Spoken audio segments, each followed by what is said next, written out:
Oh, this is good. Now I can do my Wazowski. I can't usually do that.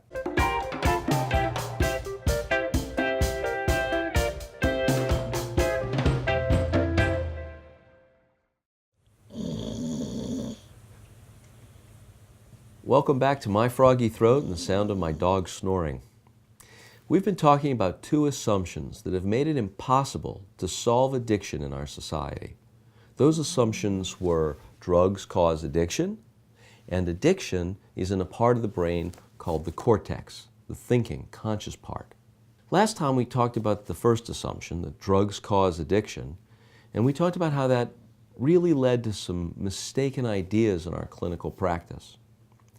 Today we're going to talk about what happens when politicians get the idea that drugs cause addiction. When you tell a politician that drugs cause addiction, that's not a problem. The politician just gets together with his buddies in the back room and they decide to make a law outlawing the drug. End of problem.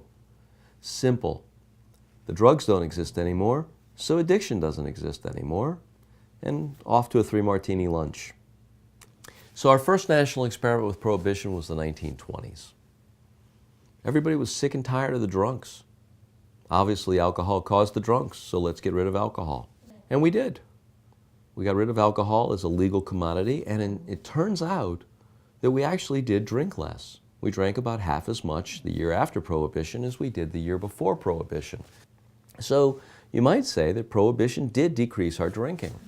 But addiction doesn't just go away because you make a drug illegal. So what did people do? Well, I crunched some numbers, and it turns out they smoke twice as much. And it shouldn't surprise us that nicotine does the same thing at the brain's reward center that alcohol does.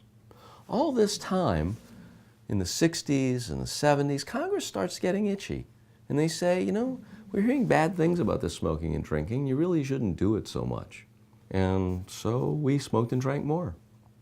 Then the Surgeon General went so far as to put a warning label on all the cigarettes. And we smoked and drank more. Till around 1970 when it starts to plateau, and then in 1980 we start to smoke and drink less. The government patted itself on the back. Great job, guys. We taught them how not to smoke and drink. But there was something the government didn't notice. Starting in the 60s, we started putting high fructose corn syrup in our food. And in 1970, it really started to get in there. By 1980, it was just about in every product you could imagine. I crunched some more numbers. The rise of our use of high fructose corn syrup is almost exactly in line with the decrease of our smoking and drinking. And would it surprise you to know that high fructose corn syrup does the same thing at the reward center that smoking does and drinking does? So, was it really the government and the education? Or were we just substituting high fructose corn syrup for smoking and drinking the way we substituted smoking for drinking back during Prohibition times? But along comes the year 2000, and Congress figures out that high fructose corn syrup isn't such a great thing either. We're getting fatter, we're getting more diabetic, we need to cut this out. So the educators come back and teach us about high fructose corn syrup. Regulators start putting limits on it. And sure enough, we started using less and less of it. Mission accomplished again. But you know what? As soon as the high fructose corn syrup starts to fall, our opioid prescriptions start to rise. And it turns out that opioids do the same thing at the reward center that high fructose corn syrup does, and that smoking does, and that alcohol does. And then the government got worried about all the opioid prescriptions, and we had an opioid crisis because people overdosed on opioid prescriptions. Again, we looked at the effects. Again, we said, it's the prescribers, it's the prescriptions, let's stop that, let's prohibit it. And in 2010, our prescriptions start to fall and have been falling ever since. But deaths have continued to go up because people didn't stop using opioids because the government said to. They just went and bought heroin.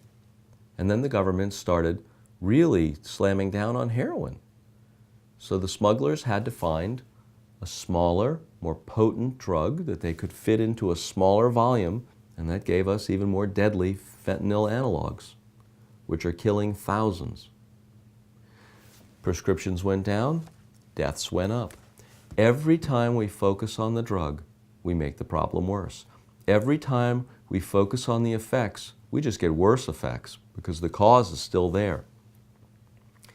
Drugs aren't causing addiction. Addiction, untreated, is causing drug use. If I'm right, we ought to see people having symptoms of addiction before they ever take their first drug. And over the next few episodes, I think that's exactly what you'll see. I hope you'll join me. Until then, be well.